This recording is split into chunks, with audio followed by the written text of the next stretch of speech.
জালে কলকাতা পুরসভার assistant engineer Partha Chowdhury আয় বহির্ভূত সম্পত্তি ছেড়ে রাজ্য পুলিশের দুর্নীতি তথ্য শাখার হাতে গ্রেপ্তার।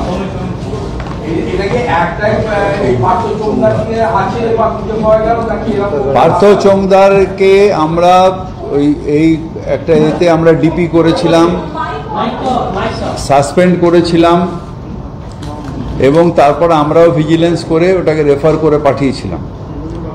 তারপর ওরা বিভিন্ন জায়গায় মানে যেহেতু কলকাতার বাইরে ফ্ল্যাট কিনেছে এবং সেটা কলকাতা কর্পোরেশন থেকে পারমিশন না নিয়ে কিনেছে ফ্ল্যাট কিছু সম্পত্তি, সেই জন্য এটা তারপর ওরা ওদের যে ভিজিলেন্স আছে তারা যেহেতু এটা বাইরে ছিল আমাদের কলকাতা মানে আমার কর্পোরেশনের ভিজিলেন্স এখতিয়ারের বাইরে, তাই ওখানে পাঠানো হয়েছিল।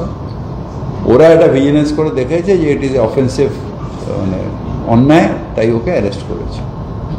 আমার বক্তব্য হচ্ছে যে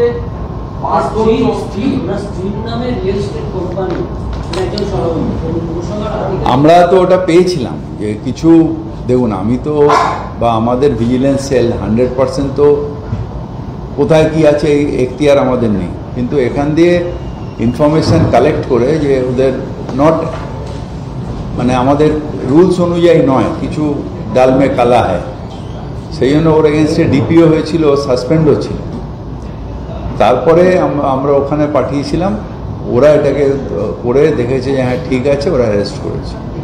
আমার বক্তব্য হচ্ছে যে এই ধরনের পার্থ চৌংদারের মতো ব্যক্তি আরো থাকতে পারে কলকাতা পুরসভায়, নজরদারির জন্য কি আগামী দিনে কিছু ব্যবস্থা? এখন নজরদারির জন্যই তো ভিজিলেন্স আছে, নজরদারির জন্যই তো ভিজিলেন্স আছে, ভিজিলেন্সই তো খুঁজে বার করেছে, কিন্তু আমরা সেটা ভিজিলেন্স খুঁজে বার করেছি যে ওখানে কিছু 2 নম্বরে আছে, কিন্তু ভিজিলেন্সের এখতিয়ারের বাইরে বলে তাদের কেসটা রেফার করা হয়েছে। ডিপি হয়েছিল 21 সাল থেকে হয়েছিল।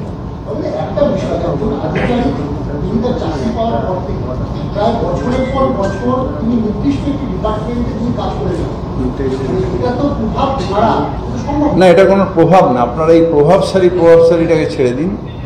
অনেকে আছেন যারা আমাদের ডিপার্টমেন্ট চালান, তারা চান যে ছেলেটা কাজ করেছে সেই ছেলেটা কন্টিনিউ করুক, তার কারণ অনেকটা কাজ শিখে যায়, তখন তার যে সিনিয়র থাকে সে তাকে নিয়ে কমফর্ট বোধ করে, কারণ কাজটা করে। যেরকম ধরুন কনজারভেন্সিতে উনি সবসময় চান যে আমার কনজারভেন্সি যারা কাজ শিখে গেছে, আবার আরেকটা লোককে শেখাতে গেলে তাদের কি করে ওই সুইপারদের গালাগালি করতে হয়, কীভাবে সুইপারদের খাটাতে হয়, কীভাবে করতে হয়, একদম জিরোর থেকে আবার তাকে ট্রেনিং দিতে হবে। সেই রকমই সব যারা ডিপার্টমেন্ট চালান ইনক্লুডিং বড়ো, তারাও চায় যে তাদের একটা থাকুক, কিন্তু আমি আসার পরে একটা পলিসি করেছি যে 3 বছর অন্তর অন্তর ট্রান্সফার। তার আগে এই পলিসিটা ছিল না, এই পলিসিটা করার পরে কিছুটা পলিসি করতে পেরেছি, কিছুটা আবার পুরনো লোককে আবার ফেরত দিতে হয়েছে, কারণ নাহলে বলছে যে ডিপার্টমেন্ট বন্ধ হয়ে যাবে। যদি কেউ আমাকে বলে যে জল সাপ্লাই বন্ধ হয়ে যাবে, তাহলে তো আমাকেই ছেড়ে পালিয়ে যেতে হবে, কারণ জল সাপ্লাই বন্ধ যদি শহরের হয়ে যায়, কিংবা এমনি 6 ঘন্টায় জল নামার পরে যদি বলে যে এই জলের জন্য এটা এই ইঞ্জিনিয়ারটা হয়ে যাবে, তাহলে তো আমাদের পক্ষে ওইখানে আমার একটা টেনশান থাকে। তো সেটা অনেক সময় করতে হয়, একদম যে নিয়ম অনুযায়ী আমি করেছি এবং 100% সাকসেসফুল তাও না, কিন্তু করেছি।